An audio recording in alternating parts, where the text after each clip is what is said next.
Hello friend, જય માતાજી, જય શ્રી કૃષ્ણ. આજે આપણે બનાવશું આપણા બધાના ફેવરેટ એવા મસાલા પાસ્તા. તો ચાલો આપણે એને બનાવવાની શરૂઆત કરીએ. તો આપણે એના માટે પહેલાં પાસ્તાને બાફી લઈએ. મેં એક તપેલીમાં 2 ગ્લાસ ગરમ પાણી થવા માટે મૂક્યું છે. પાણી ગરમ થાય પછી આપણે એક વાટકી પાસ્તા નાખીશું, ચપટી મીઠું નાખીશું અને એક નાની ચમચી તેલ નાખીશું. તેલ નાખવાથી આપણા પાસ્તા એકબીજા સાથે ચોંટશે નહીં અને એકદમ છૂટા છૂટા થશે.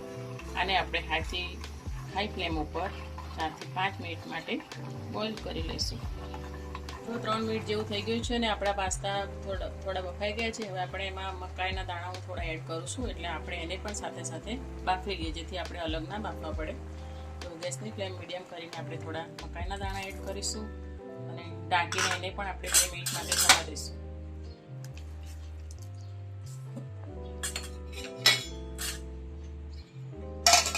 મકાઈના દાણા બંને બફાઈ ગયું છે. હવે આપણે એને એક ચાળણીમાં કાઢી લઈશું, જેથી વધારાનું બધું પાણી નીકળી જાય. અને એની ઉપર આપણે 1 ગ્લાસ ઠંડુ પાણી નાખીશું, જેથી આપણા પાસ્તા એકદમ છૂટા છૂટા થાય. એને ગરમ પાણીમાં નહીં રાખવાનું વધારે. બસ આને પાણી નીતરવા દઈશું. ત્યાં સુધી ચાલો આપણે પાસ્તા બનાવવાની શરૂઆત કરીએ. 3 ચમચી ઓઇલ નાખીશું, સાથે થોડું બટર પણ નાખીશું.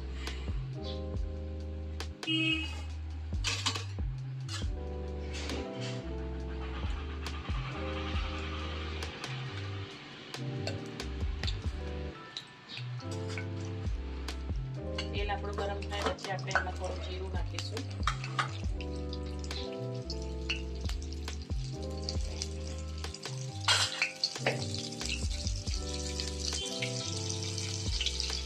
થોડું જીરું આપણે નાખીશું, ચપટી હિંગ નાખીશું,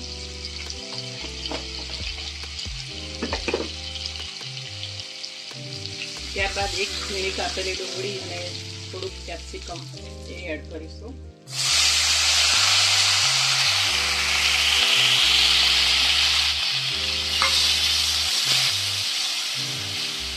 ડુંગળીને આપણે સારી રીતે હલવા દઈશું. આ ટાઈમ ઉપર આપણે આમાં આદુ અને લસણની પેસ્ટ નાખવી હોય તો એ પણ આપણે નાખી શકીએ છીએ.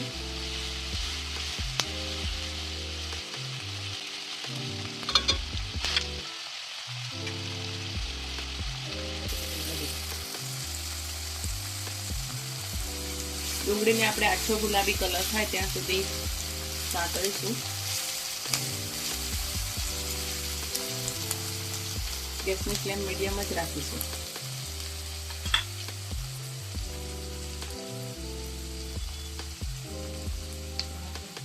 જો આપણો ડુંગળીનો કલર ચેન્જ થઈ ગયો છે, હવે આપણે એમાં મસાલા કરીશું.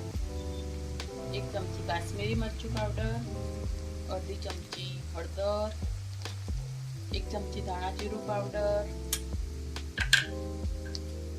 ચપટી ઓરેગાનો, 1 ચપટી ચીલી ફ્લેક્સ અને સ્વાદ પ્રમાણે થોડું મીઠું.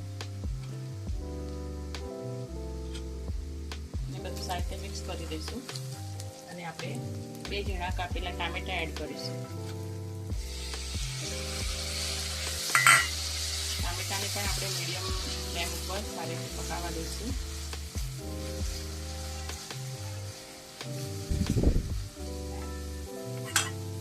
બે ચમચી આપણે પાસ્તાનો સોસ નાખીશું.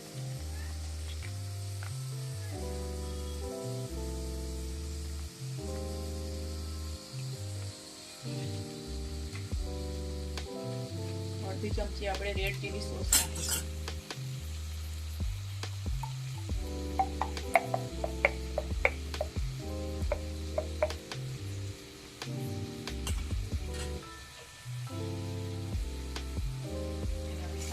કરી દઈશું.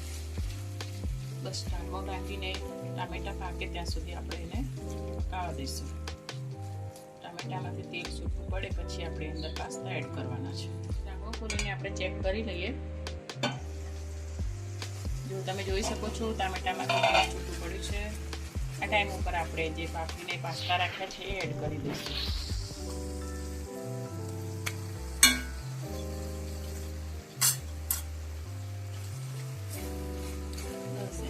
સોસ સાથે સારી રીતે મિક્સ કરી દઈશું.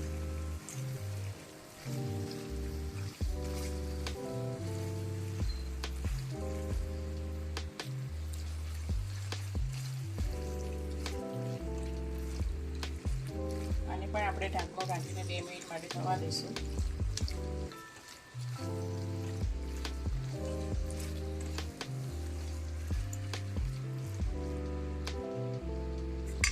એની ઉપર આપણે થોડી કોથમીર સર્વ કરીશું. બસ 2 મિનિટ આપણે થવા દઈશું, પછી આપણે એની પ્લેટમાં સર્વ કરીશું. ત્યાં છે આપણા ગરમા ગરમ મસાલેદાર પાસ્તા. એની ઉપર હું થોડું ચીઝ છીણી લઈશ.